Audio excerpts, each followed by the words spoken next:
Listen carefully. This audiobook is not about feeling good. It is about survival. Because if you do not learn to love yourself first, you will beg for love in the wrong places. You will accept disrespect you don't deserve. You will live a life that looks fine on the outside, but feels painfully empty on the inside. Maybe you've felt it already, staying silent when you should have spoken up, settling for less when you knew you deserved more, or constantly putting others before yourself until you forgot who you are. Most people are not unhappy because life is hard. They are unhappy because they abandoned themselves a long time ago. Here is the truth. Self-love is not selfish. Self-love is not optional. Self-love is the foundation of everything. Your confidence, your relationships, your happiness. And today, you stop living without it. In the next few minutes, you'll discover why you've been stuck and how one simple shift can change the way you see yourself forever. Chapter 1. Stop looking outside for what must be built inside. Listen closely. Most people spend their entire lives searching for approval, searching for validation, searching for someone to finally say, "You are enough." They believe love comes from parents, from partners, from attention, from achievement. They believe once they get it, the emptiness will disappear. They are wrong. Here is the truth. If you don't give love to yourself, no one else can fill that gap. Not permanently, not deeply, not safely. Because what is missing inside, you cannot be supplied from the outside. This didn't start yesterday. It started early. As a child, love felt conditional. You were rewarded for being good, corrected for being inconvenient, compared to others without explanation. So, your mind adapted. You learned to watch faces, to read moods, to adjust your behavior. And you learned this rule without ever saying it out loud. My worth depends on how others respond to me. That belief followed you into adulthood.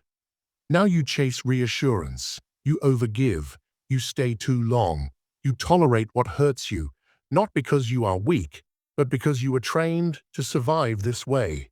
Most people don't realize they are addicted. But watch your reactions. A compliment lifts your mood instantly, a cold message ruins your day, silence feels like rejection. That is not love. That is dependency. When your self-worth depends on reactions, you become emotionally homeless, always waiting, always adjusting, always anxious. Here is the hard truth. If opinions control your emotions, you are not living, you are performing. And performers are never at peace, because the crowd is never consistent. Maybe you've experienced this. You achieved something. You were praised. You were admired. And still, the emptiness returned. That's not because you're ungrateful. It's because external love is temporary fuel. It excites, but it does not stabilize. You can receive love from others and still feel abandoned inside, because the abandonment already happened when you learned to ignore yourself, to keep others close. Here is the core truth of this chapter. Burn it into your mind. If you don't choose yourself, the world will choose for you, and the world will choose comfort over truth, use over respect, attention over commitment. If you don't define your value, you will be priced cheaply. Stop asking, "Do they like me?" Start asking, "Do I respect myself here?" Stop over-explaining. Stop shrinking. Stop negotiating your needs for acceptance. Stop abandoning yourself to avoid loneliness, because loneliness hurts, but self-betrayal destroys. Self-love begins with loyalty, daily loyalty. That means you listen when your body says no, you honor discomfort instead of escaping it, you walk away when something costs your dignity, not dramatically, not aggressively, but quietly, firmly, one honest decision at a time. This is how self-love is built. When you choose yourself, something shifts. You stop chasing, you stop begging, you stop proving. Some people will resist the new you, let them. Others will respect you more without knowing why, because the world responds to the standards you enforce. You have now seen the trap. You have stopped searching outside for what must be built inside. But here is the next truth. You didn't choose this pattern on purpose. It was installed. And to truly love yourself, you must understand why. You reclaimed direction. Now it's time to uncover the source. Chapter 2. The real reason you don't love yourself. Listen carefully, because this chapter removes shame. Most people walk through life believing something is wrong with them. They think they are missing something. They think they are flawed at the core. They are wrong. Here is the truth, and this truth changes everything. You are trained, not broken. Nothing is wrong with you. What you call a personality problem is actually a survival pattern. What you call weakness is actually adaptation. You did not choose this consciously. It was installed slowly, quietly, over time. As a child, you depended on others for safety, food, and connection. Your nervous system learned quickly what brought love closer and what pushed it away. Praise felt warm. Criticism felt dangerous. Silence felt terrifying. So you adjusted. When you were praised for good grades, good behavior, or being helpful, your brain made a connection. Approval equals safety. When you were compared to others, corrected harshly, or ignored emotionally, your brain learned another lesson. Being yourself is risky. So you became careful. You became pleasing. You became alert. This was not weakness. This was intelligence. Emotional survival intelligence. Real life proves this pattern again and again. The child who is praised only when they achieve becomes the adult who ties worth to success. The child who is criticized for expressing emotion becomes the adult who hides feelings and calls it strength. The child who is compared becomes the adult who never feels enough.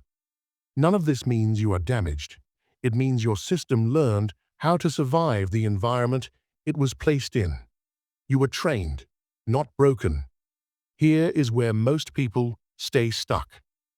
They keep blaming themselves for patterns that were once necessary. They say, "Why am I like this?" instead of asking, "Why did I need to become like this?" That one question changes everything, because once you see the pattern, you stop hating yourself for it. You stop attacking yourself for coping. And self-love becomes possible only when self-attack ends. Now comes the transformation. You must stop confusing conditioning with identity. You must stop calling survival habits your personality. You must stop punishing yourself for strategies that once kept you safe. Instead, you observe. You notice when you people please. You notice when you fear disapproval. You notice when criticism hits deeper than it should. And instead of shame, you respond with clarity. You say, "This is old training." You say, "This is not who I am anymore." Awareness is the beginning of freedom. Here is what you must start doing differently. When you feel the urge to earn love, pause. When you feel the need to prove your worth, slow down. When your inner voice says, "You're not enough," answer with truth, not emotion.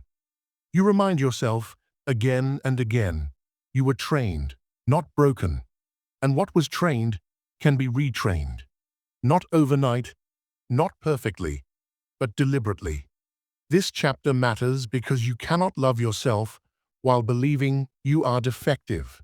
Self-love does not grow in self-blame. It grows in understanding. You have now removed the lie that something is wrong with you. You have reclaimed compassion for yourself, and that creates space for change. But understanding alone is not enough. Now that you know where the voice came from, you must learn how to stop obeying it. You have uncovered the root. Now it is time to confront the voice it created. Chapter 3. Your inner voice is not the truth. Chapter 3. Your inner voice is not the truth. Listen carefully, because this chapter gives you back control. Most people believe every thought they think. They assume the voice in their head is wisdom, truth, and reality. It is not. Here is the truth you must learn and repeat until it sinks in. A thought is not a command. Thoughts appear automatically. They are conditioned responses, not instructions you must obey. That inner voice did not come from nowhere. It was built. It was shaped by repetition, by authority figures, by moments of shame, by correction, by comparison. When someone spoke to you with criticism often enough, the mind recorded it. When mistakes were punished instead of guided, the mind learned to attack first to avoid future pain.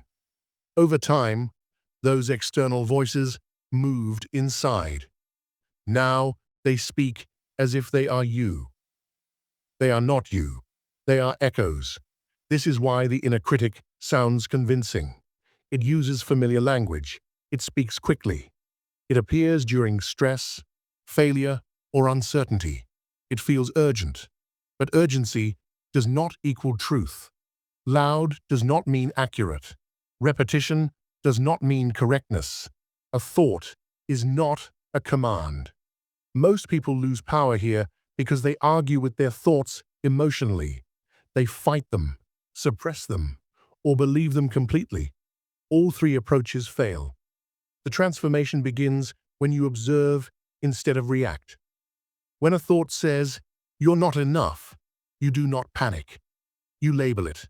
You say, "That is a thought." When a thought says, "You will fail," you pause and remind yourself, "This is conditioning speaking. This is how distance is created, and distance creates choice." Here is what you must stop doing. Stop identifying with every sentence that appears in your mind. Stop saying "I am" when it is only "I am thinking." Stop treating thoughts like laws. They are not laws. They are suggestions, often outdated, often inaccurate, often rooted in fear. Here is what you must start doing. Slow your response. Breathe. Create a gap. In that gap, you choose. You choose your action instead of reacting automatically. You choose self-respect over self-attack. You choose clarity over panic. Every time you pause, you weaken the critic. Every time you choose deliberately, you strengthen self-trust. This is not about silencing the voice. That is not realistic. This is about changing your relationship to it. You no longer obey it. You no longer let it drive. You listen, evaluate, and decide. A thought is not a command. This chapter matters because self-love cannot exist where self-attack is unchallenged. You cannot build respect while obeying a voice trained to break you down. You have now learned that the voice is not the truth. You have reclaimed authority over your mind.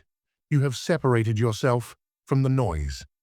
Now it is time to understand what real self-love actually looks like in action. Chapter 4. Self-love is not confidence. It's self-respect. Chapter 4. Self-love is not confidence. It's self-respect. Listen carefully because most people get this wrong. They think self-love is loud, flashy, or effortless. They believe it shows up as confidence you were born with, as charisma, or as a constant high mood. That is a misconception. Here is the truth. Self-love is not confidence. It is self-respect. Confidence can come and go, but self-respect is steady. Confidence is how the world sees you. Self-respect is how you see yourself. One is external, fragile, and conditional. The other is internal, firm, and unconditional. Most people make the mistake of waiting to feel confident before taking action. They think, I'll love myself when I'm confident, when I look perfect, when I succeed. They are wrong. Confidence follows action, not the other way around. Self-respect, however, can be built deliberately every single day, regardless of feelings. Every boundary you set, every truth you speak, every act of integrity reinforces self-respect. This is transformation. You stop waiting for permission from yourself or the world. You start acting in alignment with your values, even when it is uncomfortable. Real-life example. Imagine you are in a meeting, and someone interrupts you disrespectfully. Most people either stay silent out of fear or react aggressively out of insecurity.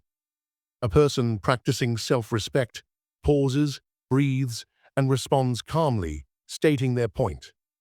Not to prove anything, not to impress, but because they will not betray themselves. That is the essence of self-love. Choosing respect over approval. Choosing integrity over fear. Choosing yourself over external validation. Every time you do this, your mind records a new pattern. I am worthy. I matter. I will not abandon myself. What you must stop doing. Stop equating self-love with feeling confident. Stop believing approval and admiration define your value. Stop sacrificing integrity for temporary acceptance. Stop letting mood swings or external praise dictate your actions. Stop waiting to feel worthy. Start acting worthy. Start showing respect to yourself in every decision, every conversation, every boundary. This is how self-love becomes reliable, how it becomes unshakable, and how it begins to radiate without effort. What you must start doing. Honor your limits. Speak your truth, even if your voice shakes. Say no without guilt. Choose honesty over comfort. Every small act of self-respect accumulates into a powerful inner foundation. Confidence will follow naturally, as a byproduct, not as a requirement. Self-respect does not need applause. It only requires loyalty to yourself. This chapter is crucial because without self-respect, all attempts at self-love remain fragile. Self-love is not a feeling. It is a practice, a commitment, a standard. You have now learned to distinguish between confidence and respect, to act in alignment with your own values, and to reclaim authority over your actions. Every decision you make with integrity strengthens your foundation. You have now learned the true internal currency of self-love. Now it is time to destroy the biggest lie that keeps people stuck in waiting and hesitation. Chapter 5. The myth of perfection is keeping you weak. Listen closely, because this chapter shatters one of the most dangerous lies you have ever believed. Most people think they will love themselves after improvement. They think, I'll be worthy when I lose weight, when I succeed, when I earn more, when I finally become confident. They are wrong. Here is the truth. You don't become worthy later. You are worthy now. Waiting for perfection is a trap. It delays self-love, it delays peace, and it delays action. Perfection is an illusion, a moving target that always shifts just beyond reach, and chasing it keeps you small, anxious, and incomplete. The problem is simple. Perfection convinces you that now is not enough. You push yourself harder. You criticize every mistake. You compare relentlessly. You look at other people's lives and measure yourself as lacking. You forget that life is messy, humans are imperfect, and growth is uneven. Real transformation happens in imperfection, in trying, in stumbling, in learning. Waiting to be perfect keeps you frozen. It keeps you from starting, from practicing, from loving yourself in the present. Consider real-life examples. A musician waits to play in public until every note is flawless. Meanwhile, the audience never hears their song. A parent waits to feel ready to connect with their child. Meanwhile, the child grows distant. A person waits to feel confident before speaking their truth. Meanwhile, opportunities pass by. In every case, perfection is the thief of experience. Waiting to be perfect steals your now, your relationships, your growth, and your happiness.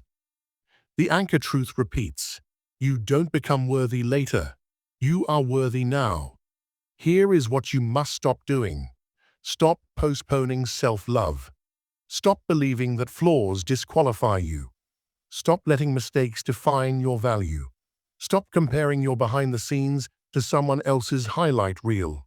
Stop thinking the right moment will arrive magically.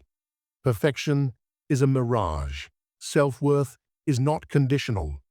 You are already enough. Here is what you must start doing. Embrace imperfection as a teacher. Take action even when you feel unready. Speak your truth even when it shakes. Make mistakes intentionally and learn from them. Celebrate small wins.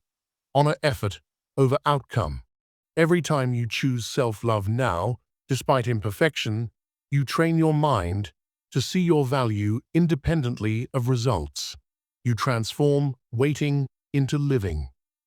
You transform fear into courage. You transform hesitation into action.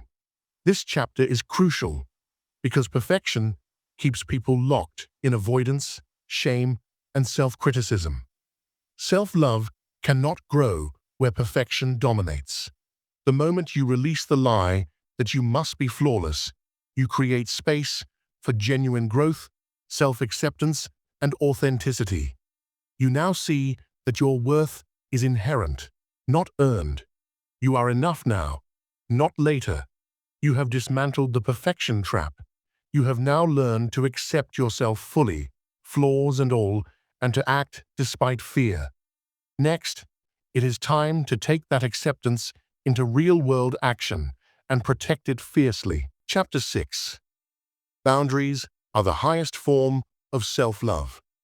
Listen carefully, because this chapter changes how you protect yourself. Most people believe saying yes is kindness. They believe accommodating others proves love, loyalty, and goodness. They are wrong. Here is the truth. Every yes you give at the cost of your dignity is self-betrayal. Boundaries are not rude. Boundaries are not selfish.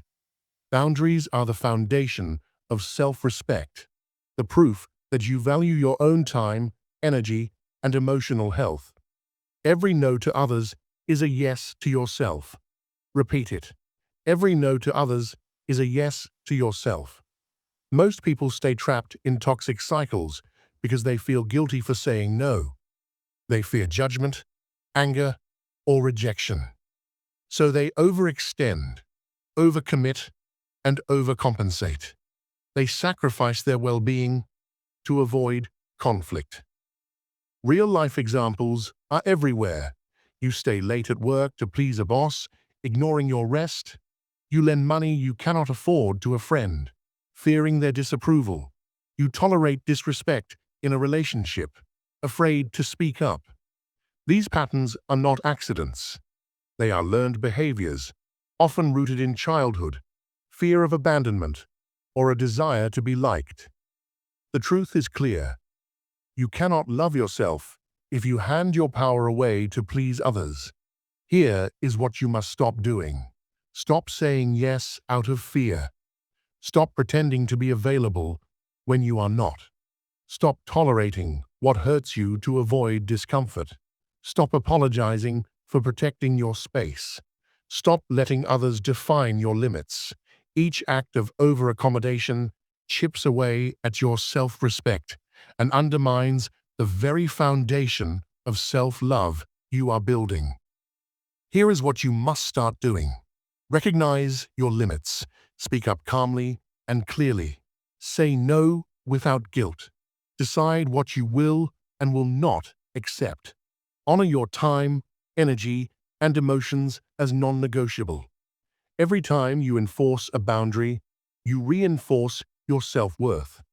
Every time you choose yourself over convenience, you signal to the world and to yourself that your well-being matters. Boundaries are not walls. They are guidelines that create safe space for love, growth, and authenticity. This chapter matters because self-love is not soft.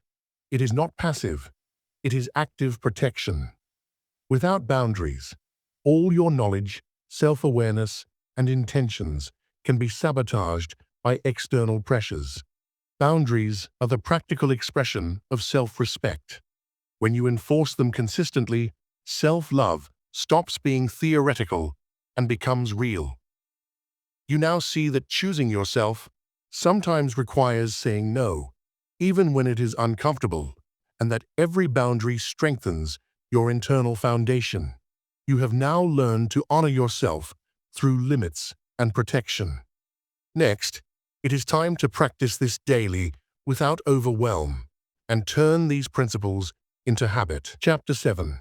How to love yourself on bad days, not just good ones. Listen carefully, because this chapter separates theory from practice. Most people think self-love only matters when life is easy. They believe self-care is only necessary on good days, when success feels comfortable, when moods are high. They are wrong. Here is the truth. Self-love is tested in hardship, not comfort. The real challenge and the real transformation happens when life hurts, when failure stings, when shame surfaces, and when you feel like quitting. That is when you must act differently. That is when self-love is most powerful. Repeat it. You don't quit on yourself anymore. Anyone can feel self-love when things go smoothly. It feels effortless. Praise, attention, and external success make it easy to smile at yourself. The real test is resilience. When criticism lands, when disappointment arrives, when mistakes happen, most people respond with self-attack. They replay failures in their mind. They criticize themselves for weakness. They ruminate over what went wrong. That approach does not teach self-love. It teaches defeat. Real transformation begins when you respond differently. Here is what you must stop doing. Stop blaming yourself for failure. Stop replaying shame in your mind. Stop believing that one mistake defines your worth. Stop allowing negative emotions to control your behavior. Stop quitting on yourself because things are hard. Quitting reinforces the old pattern of conditional worth. You are only valuable when life is easy. That is false.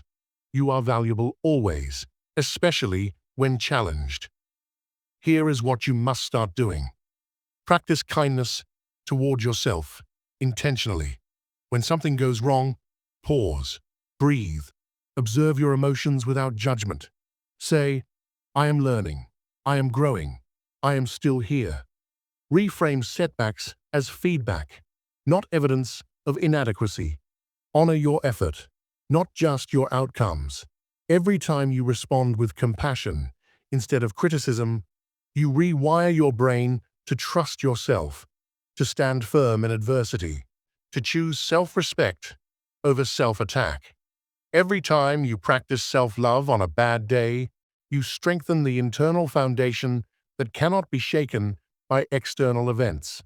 Most people spiral into guilt or anxiety. The person practicing self-love observes what went wrong, takes responsibility without shame, corrects the mistake, and moves forward. They do not quit. They do not self-punish. They reinforce a new truth. You are not your failures, you are your choices. That is the essence of loving yourself under pressure. This chapter matters because resilience in self-love determines whether your progress is real or superficial. Self-love that depends on comfort is weak. Self-love that persists through pain, disappointment, and relapse is unshakable.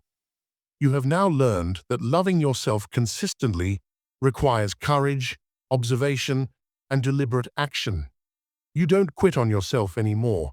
You show up even when it is hard. You have now learned to stay loyal to yourself in moments of pain and difficulty. Next, it is time to confront the patterns of self-abandonment that keep people trapped in pleasing and sacrifice. Chapter: Stop abandoning yourself to keep others.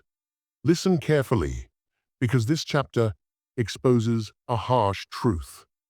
Most people believe that pleasing others is kindness, that overgiving, over-accommodating, and suppressing their own needs shows love. They are wrong. Here is the truth. People-pleasing is fear, not kindness. It is fear of rejection, fear of conflict, fear of being disliked. It is not love. Real love, love for yourself and for others, requires presence, integrity, and boundaries. Repeat it. You don't disappear to be loved. From childhood, many of us learned that love is conditional. To be chosen, to be accepted, we had to hide, comply, or overperform. That pattern carries into adulthood. You say yes when you want to say no. You stay silent when you want to speak. You sacrifice rest, energy, and joy to avoid discomfort or criticism. Over time, this self-abandonment creates resentment. You feel drained. You feel invisible. You feel like your own life belongs to someone else. And yet, you persist, believing that disappearing will make others love you more. It does not. It never does. Here is what you must stop doing. Stop shrinking to be liked. Stop overextending to be accepted. Stop hiding your truth to avoid disapproval. Stop saying yes when your body and soul say no. Stop thinking that self-abandonment earns love. It does not. Every time you disappear to protect others' comfort, you erode your own presence, your own joy, and your own self-respect. The world notices. More importantly, your mind notices. And self-neglect is the enemy of self-love. Here is what you must start doing. Practice self-prioritization consciously. Speak your truth with courage. Set boundaries without apology. Protect your time and energy as if your life depends on it, because it does. Choose relationships and environments that honor your presence. Every time you act in alignment with your needs, you reinforce a new pattern. I am worthy. I am enough. I matter. You are not selfish. You are self-respecting. You are reclaiming your power. And here is the anchor. You don't disappear to be loved. Real-life example. Imagine constantly agreeing to friends' plans, even when exhausted, giving more than you can afford financially, or hiding opinions to avoid arguments. Most people do this automatically, and over time, they feel bitterness, fatigue, and invisibility. The person practicing self-love pauses, evaluates, and chooses differently. They say no when necessary. They honor rest and boundaries. They express opinions honestly. They refuse to vanish. In doing so, they build respect, trust, and authentic connection. That is transformation, self-preservation, as a form of love for yourself and for others. This chapter matters because self-abandonment is one of the deepest obstacles to consistent self-love. You cannot love yourself while constantly erasing yourself for others. You have now learned that people-pleasing is fear, not kindness, and that honoring yourself strengthens relationships rather than harms them. You reclaim presence, power, and integrity. You stop disappearing to be loved. You have now learned to choose yourself over habitual approval seeking. Next, it is time to make self-love a daily practice through small actions without depending on feelings or external validation. Chapter 9. Self-love is a daily practice, not a feeling. Listen carefully, because this chapter changes everything about how you approach self-love. Most people believe self-love is a feeling. They wait for motivation, happiness, or inspiration to tell them they are worthy. They are wrong. Here is the truth. Self-love is not a feeling, it is behavior. Feeling worthy is nice, but it is unreliable. Behavior is measurable, consistent, and transformative. Repeat it. What you do daily is what you believe about yourself. Most people think big dramatic actions define self-love. They believe meditation for an hour, a vacation, or a perfect day proves worth. That is misleading. Real self-love lives in the small, repeated actions that honor your body, mind, and soul every single day. Rest when tired. Speak truthfully, even when uncomfortable. Keep promises to yourself. Set boundaries consistently. Practice discipline in habits. These are not glamorous. They are not loud, but they are undeniable proof. I value myself. I respect myself. I am loyal to myself. Here is what you must stop doing. Stop waiting for motivation. Stop relying on feelings to dictate self-care. Stop excusing inconsistency as acceptable. Stop thinking one good day cancels a week of neglect. Stop believing that self-love is occasional. Inconsistent actions erode trust in yourself. Self-love without practice is just theory. Words without deeds are empty. Belief without behavior is fragile. Here is what you must start doing. Design daily rituals that reinforce self-worth. Prioritize sleep, nutrition, and exercise. Speak your truth, even in small ways. Reflect, journal, or meditate. Honor commitments to yourself before honoring convenience or approval. Every repeated action rewires your brain, sending a powerful message. I am worthy. I matter. I am capable of caring for myself.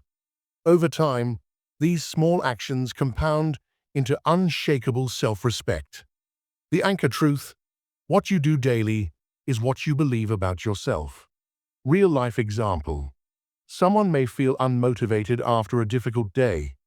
Instead of waiting for inspiration, they take a 10-minute walk, prepare a healthy meal, or journal honestly.